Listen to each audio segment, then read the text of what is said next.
जी शुक्रिया। बिल्कुल ऐसा ही है कि मैं इस वक्त तहसील हासिलपुर के प्रेस क्लब में मौजूद हूँ, जहाँ पर 99 फतेह का एक ख़ानदान, ऐसा ख़ानदान जिसके अपने ही उनकी ज़मीन पर काबिज़ हैं, ज़मीन की खातिर खून के प्यासे हो गए हैं, ज़मीन की खातिर अपने ही अपनों के ख़िलाफ़ मुख्तलिफ़ किस्म के हीले बहाने कर रहे हैं। मुतासरा ख़ानदान इस वक्त हमारे साथ मौजूद है। हम उनसे जानते हैं कि कौन है जिन लोगों ने इनकी ज़मीन पर कब्ज़ा किया है। अस्सलाम वालेकुम जी। जी कौन है जिन्हें तुम्हारी ज़मीन पर कब्ज़ा किया है? साडा बड़ा भाई है जी, मोहम्मद असलम जी। साडा बड़ा भाई है मोहम्मद असलम। उन्हें अज तो अरसा डेढ़ साल तो कब्जा किया होया। साडा वालद फौत होए 1.5 साल हो गया। साडी विरासत हुई है साडे नां। असी दर ਦੀਆਂ ठोकरां खाधियां। ਅਸੀਂ डिप्टी कमिश्नर ਦੇ ਕੋਲ भी गए हैं, अदालतां 'ਚ भी गए हैं। डिप्टी कमिश्नर ने AC ਸਾਹਿਬ ਨੂੰ ਅਹਿਕਾਮਾਤ ਜਾਰੀ ਕੀਤੇ, ਤਹਿਸੀਲਦਾਰ ਸਾਹਿਬ ਨੂੰ ਵੀ ਅਹਿਕਾਮਾਤ ਜਾਰੀ ਕੀਤੇ ਵੀ ਫੌਰੀ ਐਕਸ਼ਨ ਲੈ ਕੇ ਇਹਨਾਂ ਦਾ ਕਬਜ਼ਾ ਦਵਾਇਆ ਜਾਵੇ। ਲੇਕਿਨ ਅਸੀਂ ਜਦੋਂ ਵੀ ਆਉਂਦੇ ਹਾਂ ਦਫ਼ਤਰ ਦੇ ਵਿੱਚ ਇਹ ਸਵੇਰ ਤੋਂ ਬਹਿ ਕੇ ਸ਼ਾਮ ਤੱਕ ਚਲੇ ਜਾਂਦੇ, ਨਾ AC ਸਾਹਿਬ ਲੱਭਦੇ ਆ ਨਾ ਸਾਨੂੰ ਤਹਿਸੀਲਦਾਰ ਸਾਹਿਬ ਲੱਭਦੇ ਆ। ਤੇ ਹਾਲਾਂਕਿ डिप्टी कमिश्नर ਸਾਹਿਬ ਨੇ ਫੋਨ ਕਰਕੇ ਵੀ ਉਹਨਾਂ ਨੂੰ ਵਜ਼ਾਹਤ ਕੀਤੀ ਵੀ ਫੌਰੀ ਐਕਸ਼ਨ ਲੈ ਕੇ ਕਣਕ ਵੱਢ ਹੋਣ ਤੋਂ ਰੁਕਾਓ। ਸਾਡੀ ਕਣਕ ਸਟੇ ਹੋਇਆ ਸੀ, ਸਾਡਾ ਅਦਾਲਤ ਦੇ ਵਿੱਚ ਕੇਸ ਚੱਲਦਾ ਸੀ ਤੇ 15 ਤਰੀਕ ਨੂੰ ਸਾਡੀ पेशी आ जून दी नूं। लेकिन उन्होंने DSP साहब ने सानू सद के डिप्टी आफिस उन्होंने सानू धमकी लाई कि अगर तुसीं उत्थे कोई मुदाखलत करने की कोशिश की मैं तुहाडे ते परचा दे देंगा, उन्होंने कणक वड्ढण दिओ। मैं कहा सर साडे नाल रकबा आ। उन्होंने कहा सानू की पता है तुसीं जाली लई फिरदे होवोगे। मैं कहा सर राजी सेंटर कोल आ, साडे कोल कंप्यूटर दीयां असल नकलां सारियां। उन्होंने कहा मैं नहीं इन्हूं जानदा, तुसीं DC साहब को अख्तियारात लैके जाओ, AC साहब को लैके, अगर तुसीं उत्थे कब्जा करने की भी कोशिश की तो मैं तुहाडे ते परचा दे देंगा।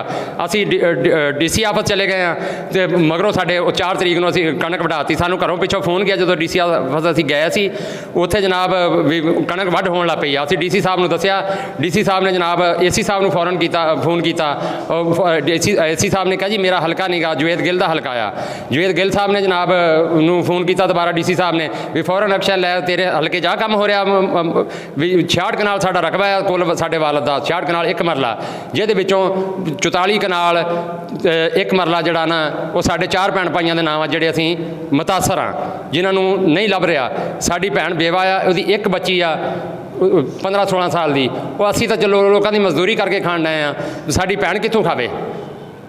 सानू वज़ीर आज़म अगे अपील आ, वज़ीर आला अगे अपील आ साडा कब्जा छुड़वाया जाए और बदमाश लिया के सानू मरवाते आ। तो DSP साहब नूं असीं ये दस्सिया भी सानू बदमाश, उन्हें कहा जी वो लिया सकता है बदमाश। अच्छा हाँ जी, DSP साहब ने कहा वो बदमाश लिया सकता, वो सब कुछ कर सकता, तुसीं मुदाखलत की तो असीं दूसरे नानियों का तुहाडे ते परचा दे देंगे।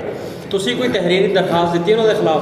किन्हां दे भाई उन्होंने खिलाफ नहीं, साडा अदालत दे विच केस चलदा। असीं DC साहब नूं जाके फिर दरखास्त दी दोबारा, जो इतने साड़ी किसी नहीं सुनी। थाने को नहीं थाने भैन जो मेरी मारिया वा उदों असीं परचा दिता।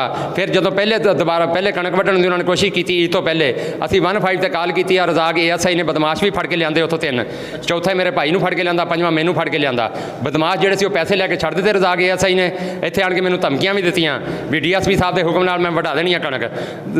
तीसरे दिन फिर दोबारा उत्थे चल जांदा रजाक ASI। बदमाश जिहड़े पैसे लैके छड्डते तो मैनूं ते मेरे भाई नूं 57 कर दित्ती। रजाक छोना वाला चौकी ते हुंदा नहीं जी, इत्थे सी रजाक ASI। अच्छा हाँ जी। उस तो बाद दोबारा उन्हें झूठी साढ़े ते दरखास्त देती कि आ मैनू साढ़े बच्चों से साड़ियाँ बीवियाँ से मेरिया भैनों से भैनों के बच्चों से कि ये सानू कणक नहीं वड्ढण देंदे। तो DSP साहब ने सानू सद्दिया, सद के असीं कहा भी आ साडे नाल रकबा, साडे नां इंतकाल आ, इन्ने चिर तो साडे नाल बदमाशी कर रहा। उन्हें कहा जी मैं तैनूं इस गल नूं नहीं जानदा, अगर तुसीं उत्थे कब्जा करने की भी कोशिश की तो मैं तुहाडे ते परचा दे देंगा, अगर तुसीं उत्थे कणक च मुदाखलत की तां भी परचा दे देंगा। उत्थे औरतां भी लगाया और बदमाश भी लगाया। असीं उस टाइम बहावलपुर गए सी DC आफिस। अच्छा फसल किन्ने काश्त की सी वो कणक दी? उसे ने बदमाशी करके की ना, 1.5 साल तो बदमाशी की है। अच्छा। रकबा साढ़े ना इंतकाल आ, कंप्यूटर इंतकाल आ साढ़े ना, कंप्यूटर की इंतकाल की असीं नकल लई फिरदे हां, हर शह दिखाउने हर किसी नूं। लेकिन सानू उस विरासती इंतकाल का की फायदा जो सानू लभना ही कुछ नहीं, असीं कित्थों खाईए। विरासती इंतकाल की ज़मीन पर बड़े भाई ने कब्ज़ा कर रखा है, जो मुख्तलिफ़ गुंडों की मदद से भी हमारे ऊपर तशद्दुद करवाता है। इस वक्त हमारे साथ खातून भी एक मौजूद हैं, हम उनसे भी जानेंगे कि वो क्या कहती हैं। जी बाजी कौन है जिन्होंने तुहाडी फसल तुहाडी ज़मीन पर कब्ज़ा किया है? असलम। कौन है असलम? असलम वड्डा भाई है। वड्डा भाई है? हाँ जी। किन्ने भरा है ने तुहाडे ते किन्नियां भैणां तुसीं? 3 भाई 3 भैणां।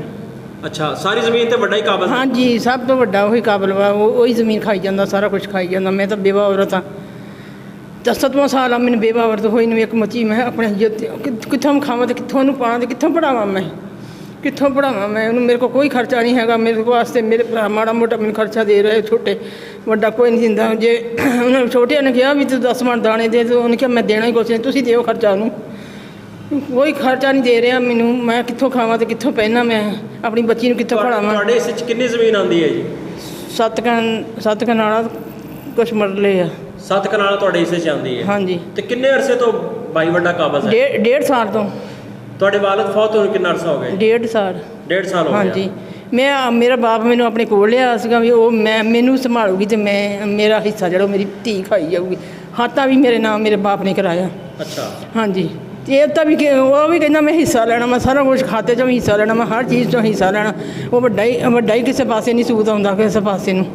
ਤੇ ਇਹਦੀ ਕੋਈ ਥਾਣੇ ਕੋਈ ਤੁਸੀਂ ਤਹਿਰੀਰ ਐਪਲੀਕੇਸ਼ਨ ਵਗੈਰਾ? ਹੋਇਆ ਜਦੋਂ ਮੈਨੂੰ ਕੁੱਟਿਆ ਮਾਰਿਆ ਪਰਚਾ ਹੋਇਆ, ਉਹਦੇ ਇਸ਼ਤਿਹਾਰ ਹੋਈਆਂ ਬੁੜੀਆਂ ਜਿਹੜੀਆਂ ਉਹ ਫੜਦੇ ਹੀ ਨਹੀਂ। ਕੋਈ ਥਾਣਾ ਸਾਰਾ ਨਾਲ ਤਾਂ ਰਲਿਆ ਵਾ, DSP ਤੱਕ ਸਾਰਾ ਹਸਪਤਾਲ ਦਾ ਥਾਣਾ ਜੋ ਕੁਛ DSP SP ਸਾਰੇ ਨਾਲ ਰਲੇ ਹੋਏ ਆ।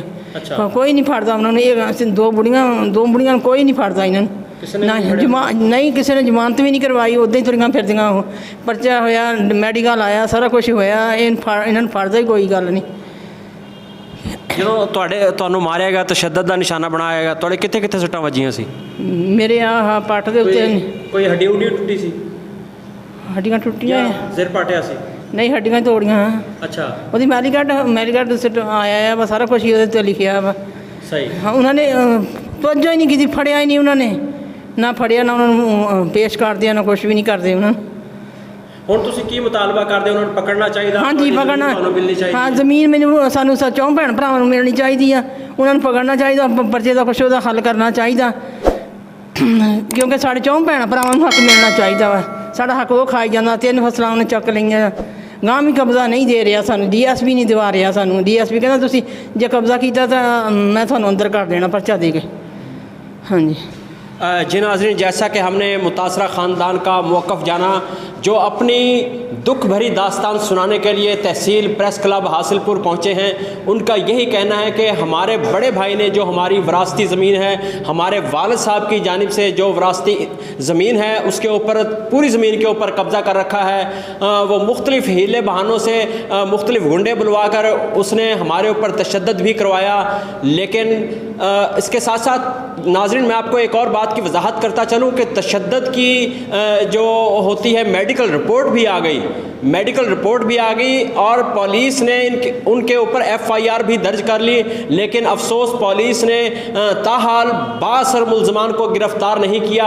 और इस वक्त ये गरीब और मुतासरा ख़ानदान तहसील प्रेस क्लब हासिलपुर में पहुँचा है आला हुकाम तक अपनी आवाज़ को पहुँचाने के लिए कि हमें इंसाफ दिलवाया जाए। हमारे वालिद साहब की जो विरासती ज़मीन है वो उस पर हमारा हक है, वो हमें दिलवाई जाए। जी।